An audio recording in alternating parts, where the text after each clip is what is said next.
Actuellement, je dirais qu'on n'organise pas des pénuries parce que nous avons anticipé, mais la situation qui est généralement observée au cours de cette période, c'est des situations d'augmentation des cas de demande des produits sanguins de la vie. En réalité, au cours des périodes pluvieuses, nous enregistrons l'augmentation des cas d'acéphalus.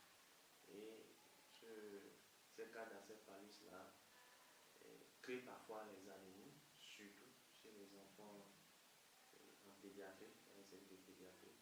Et pour prendre en charge correctement ces anémies-là, il faut nécessairement la disponibilité des produits sanguins.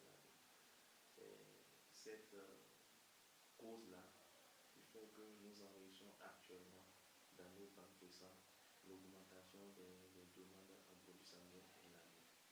Alors, cette période paradoxalement coïncide avec les grandes vacances scolaires et universitaires, qui fait que les élèves et les étudiants, qui sont les meilleurs donneurs de sang, sont dispersés et difficilement accessibles. Donc, nous nous retrouvons dans une situation où il y a une augmentation des demandes alors que l'offre baisse.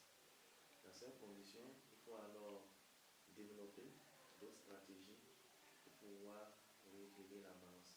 Et comme je l'ai dit, nous sommes depuis quelques années maintenant dans des stratégies d'anticipation pour pouvoir faire face et prévenir ces pénuries de sang dans nos hôpitaux. Donc actuellement, je peux vous rassurer qu'il n'y a pas de pénurie de sang parce que des stratégies ont été développées pour pouvoir contrer cette situation. Actuellement, il y a souvent des cas entre les besoins et les donneurs qui se présentent pour pouvoir faire leurs dons. Et comme je l'ai dit, les stratégies que nous développons pour pouvoir équilibrer la balance, surtout concerne beaucoup plus, parmi ces stratégies-là, on peut citer entre autres les collectes en communauté. Les collectes en communauté, parce que nous avions l'habitude beaucoup plus de fréquenter les établissements scolaires et universitaires. Et actuellement, vu qu'ils sont en vacances, on est obligé d'aller vers les groupes d'artisans, les quartiers, villages, les regroupements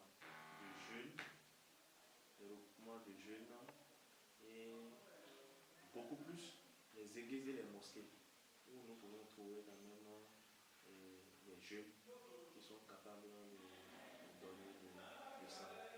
Et depuis maintenant quelques années, nous avons lancé un programme. Nous avons lancé un programme que nous exécutons chaque année au cours du mois de juin jusqu'au mois de septembre, c'est-à-dire la période pluvieuse. Ce programme que nous appelons Mon Église sauve des vies. Mon Église sauve des vies, qui consiste à parcourir les paroisses tous les dimanches. Actuellement, vous allez constater, chaque dimanche, nous avons 3 à 4 équipes qui sont sur le terrain pour pouvoir relever les fidèles des confessions de mosquées là, à donner le sang et à faire face aux besoins croissants en produits sanguins dans la ville en cette période. Il y a également les campagnes en communauté. Nous parcourons les grands quartiers de la ville et environ, et également les administrations publiques, les usines de production, les administrations qui ont un grand effectif. Voilà autant de sites que nous parcourons qui constituent, n'est-ce pas, la stratégie que nous avons mise en place et que nous avons dénommée Mon Église sauve les vies, parce que c'est beaucoup plus les églises, mais Parce que quand nous venons dans une église, toute la population environnante de l'église peut participer, n'est-ce pas, à l'opération et à l'activité de collecte de dons du sang. Alors, je voulais rappeler à la population que c'est un acte hautement citoyen, et c'est un acte de générosité interhumaine, le fait de donner son sang, et cela permet de sauver effectivement les vies. Le sang donné égale une vie de sauver, sinon 3 vies de sauver. N'est pas un slogan de marketing.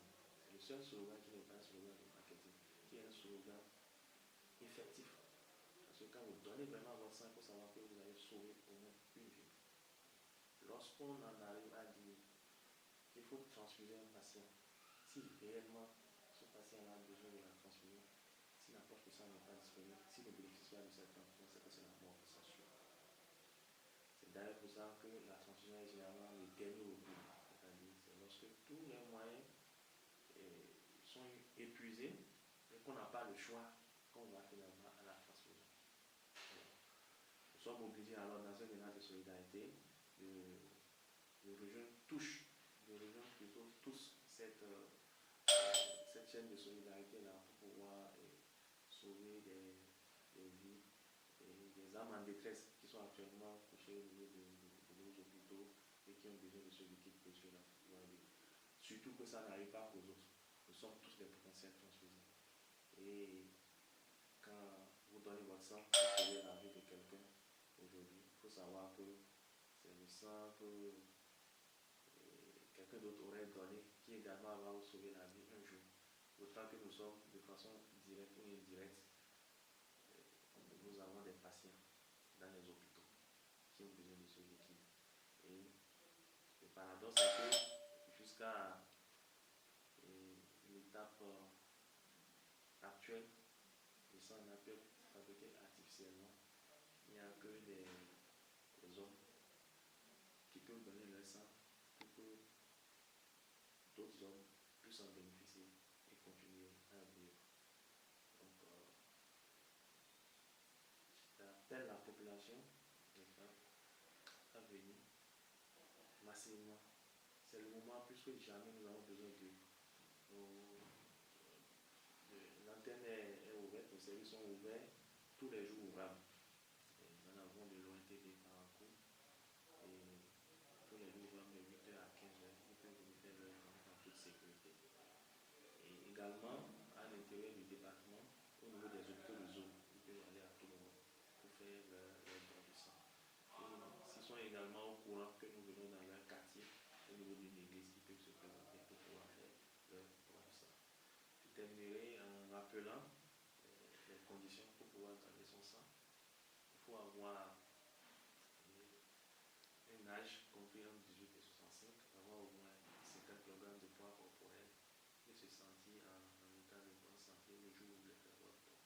Donc dès que vous respectez ces conditions basiques, vous êtes candidat au don et que vous adhérez aux principes éthiques du don du sang qui sont le volontariat, on ne vous force pas à donner votre sang, le bénévolat, où vous ne devez pas vous attendre à une contrepartie après avoir donné votre sang, l'anonymat, qui veut que vous ne devez pas savoir celui à qui votre sang est destiné et celui qui reçoit votre sang également ne doit pas savoir de qui provient le sang dont il a bénéficié. Il y a également la responsabilité. Et là, vous devez faire votre don de sang en toute responsabilité. Donc, voilà un peu les conditions que je tenais à rappeler, tout en espérant que les gens vont se présenter massivement dans nos différents sites de collecte de sang et au niveau du processus pour qu'ensemble, on puisse sauver ces vies en détresse qui sont au niveau de nos hôpitaux, qui ont besoin de ce liquide.